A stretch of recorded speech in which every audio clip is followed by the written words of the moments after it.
Yes, sir. It's the Kid Los, the Prez, live and direct each and every Friday night. You know how I do it, man. I got a very special guest on the phone. He goes by the name Chris Rivers.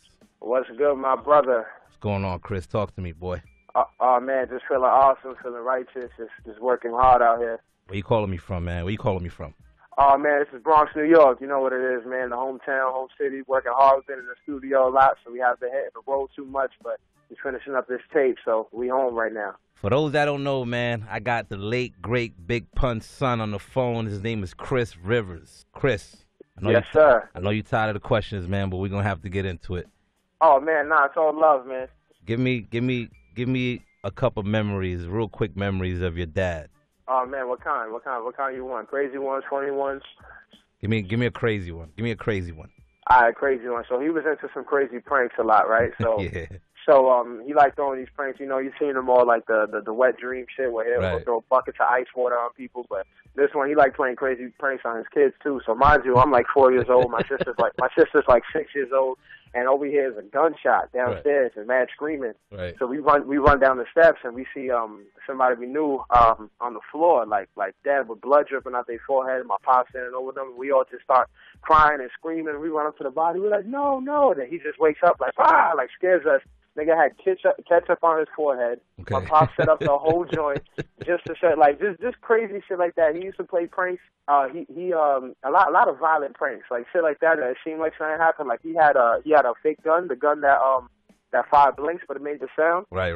He put an apple on somebody's head. They were in on it too. So he put an apple on their head, and he was like, yo, let me shoot this off your head real quick from over here. I'm nice like that. They're like, all right, cool. So he goes and he shoots the blank, right? But the dude tilted his head so it looked like the apple fell off, right? With the shot. So cool. He was like, all right, bet. That wasn't hard enough though. Let me put a cherry on your head. Right. So he put a cherry on his head, and everybody in the studio was bugging. Niggas left. They were like, there's no way he's gonna not shoot him in the head. He got a cherry on his head. But yeah, so shit like that. He just like freaking people out. Tell me about the tragic day, because I know he died when you was young, man. Tell me about the tragic day when you found out that your dad actually passed away, and who delivered that message to you? Oh man, it was a mix. It was my mom really, and it was my uncle. That day was it was interesting. I'll never forget it. The day before was probably the best day I've ever had with my father, being my sisters. We was all in a hotel. Right. He seemed like, I don't know if he knew he was passing or something like that, but he just seemed like a different person. He seemed happier. He seemed at peace. My cousins was there. My aunt was there, his sister. And we was all in the pool in the hotel just chilling because our house was getting renovated at the time, so we was in the hotel. The next morning he was knocked out, so we didn't say bye before we went to school and whatnot. But we went to school. And we got picked up early by my uncle, and he seemed a little distressed. But that was when he was in the hospital, so they didn't get the news yet. Right. Then we was just in the house, and my mom came, and then this is after he passed, and she just sat us down and she just told us like, your father just passed. And initially I started laughing because, like I said, he played these pranks, so I'm thinking he's gonna pop out the closet with a super soaker after we think he's dead. You know what I'm saying? Some shit like that, and then after because I'm the youngest, so and then after I see everybody else, they start crying and swelling up, and then that was the first time I cried, first and the last time I cried for my father's death right there, and it was a hard day, and then the funeral was just bonkers, like thousands of people. It was the Ortiz funeral home right there in Castle Hill, and I mean people that never met him ripping their shirt off and dropping to their knees and crying, and I just saw how much love and how much he was embraced by the community. It was just crazy, man. Right. So how old are you now? I'm 21. So it's fair to say that hip hop has been part of your almost your entire life. Yeah, I would say that definitely. I mean, he didn't teach me how to rap or nothing. At that age, I was more into video games and first grade girls. So you know what I'm saying, it wasn't like so much hip hop. But I mean, it's always been around me, and it's been the culture, and I was kind of born in it, and I've always felt comfortable within the culture and doing the craft. So it's in my veins. So like, at what age did you take being an artist seriously? That was right after high school, so about like three years ago. I was about 17, about to be 18, and I was just like, you know what, like, I had a choice. I wanted to go to college for audio engineering and production, but I couldn't afford it at the time. Right. So I'm there, and I'm just like, yo, like, I don't want to go into a career where, or start pursuing something where I'm gonna be, even if it's good money, like $20 an hour, $30 an hour ain't worth an hour of my life that I only got a certain amount of hours where I'm going to be miserable doing it. So I'm like, I got to pursue something that I love. And the only thing I loved at the time was music. So I was like, you know what, let me go for this. And since that day, about 3 years ago, we just started putting out, you know, stuff on YouTube. Thank God for the internet. Right. And people started noticing it, caused some traction, and then we came into, you know, some circles with more people, and, you know, High 97, Sway, all this stuff, and now you guys, you know what I'm saying? So, and I'm blessed, and thank you for having me on the show, brother. No doubt, man. But yeah, so it's been about 3 years, 3.5 years, and it's just been a journey, and I've grown a lot as a person, as an artist, and it's just been fun, man. Talk to me about your high school life, man. Talk to me about the type of student you was when you was in high school. So it ain't been too long. Oh man, I'm crazy smart. Like, not saying it cockily or braggadocio, but like I never really had to try that hard. Like I'm type like I probably wouldn't do one. Not to say kids stay in school, do all your homework, do all that stuff. But like I graduated flying colors, all that stuff. I wouldn't say flying colors. I messed up for a little bit in high school. I was in the shelter, and that year I messed up, but I made it all up. Graduated on time. And, yeah, I was a good student. I was a little bit of a class clown, but the teachers still loved me because I did it respectfully, and I was still, you know, contribute to class.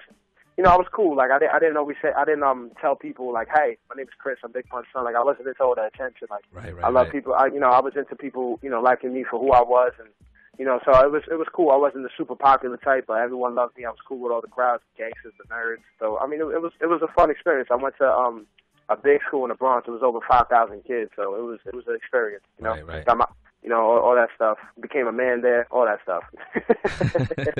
Talk to me, man. Talk to me. How hard in the beginning was it to get out that whole Baby Pun stage and actually be called Chris Rivers? Oh man, it was a fight to the finish, and I'm still running to the finish line. It's just a little closer now. It was really I knew when I started this, I didn't want to be in somebody's shadow, regardless of how legendary that shadow is. Right. I still wanted to be acknowledged as my own artist and, you know, my own individual. So in the beginning, I was like, yo, what can I change my name to? And because it was Baby Pun, I'm like, that's the direct name of the shadow. So I'm like, yo, what can I change my name to? And I'm like, yo, I want to give the people me. So let me I was like, let me put it Chris Rivers. My name is Chris Reels, Christopher Reels, and Rivers just means reels in Spanish. So I'm like, you know what, that's me. It's a little flip in the name. Let me do that. And then since then, it's just like every single interview telling people not to call me that. Right. So certain things, it's just establishing it like almost in every interview. And then I had to, you know, put in that work because I am a legend's son, and I had to prove that I had my own skills to be acknowledged for it. And so, like, yeah. So it was a lot of work. It was a journey, but we came it, we got it, and I'm happy. That's what's up, man. Now describe yourself, like your style of music. Describe your style of music to me. Oh man, I would say it's definitely it has like that hip hop essence in it, where I'm not saying it's always only lyrics though. I could spit, and I had to establish that lyrical.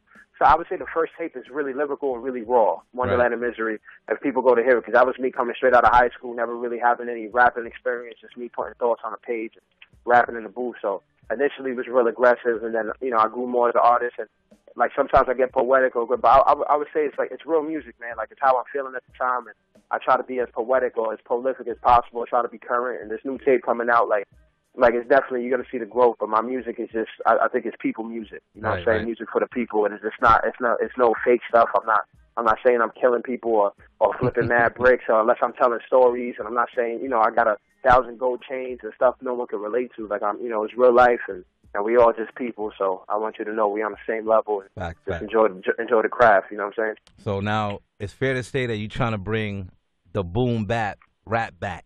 Yeah. So, yeah. It's fair to say that.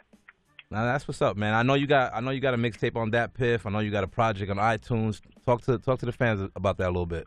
Oh, definitely. I mean, we got 2 tapes on Dat Piff right now. They're both free. They're both over 20 tracks. The first one is like 26 tracks. Second one 27. Skits, all that.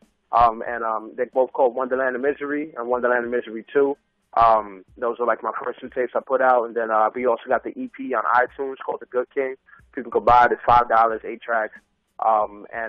Now we got a new thing coming out. It's called Medicated Consumption.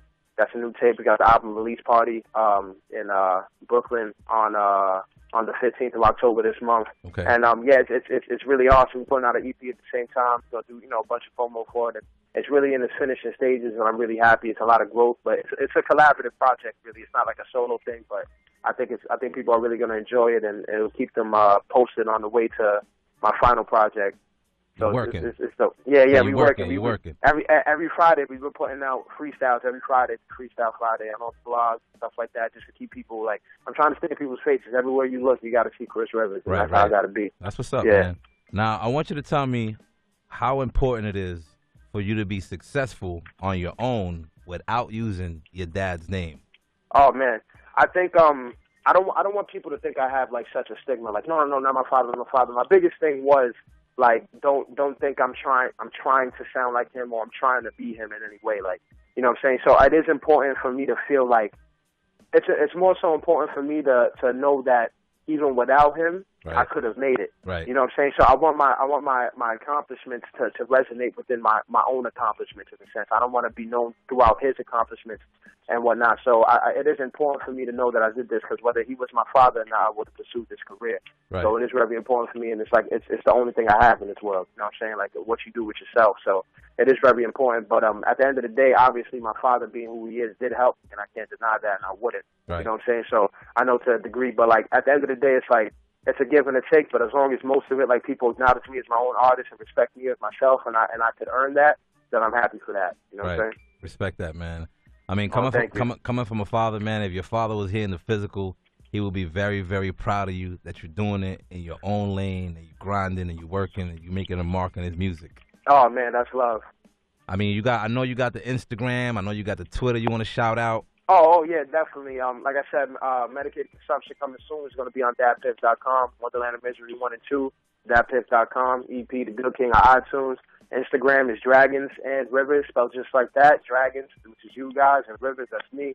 And only Chris Rivers is Twitter, and Chris Rivers is the Facebook. And yeah, man, just follow, keep in touch, like, and keep watching because we all over the place. Chris, man, I appreciate you calling up, man.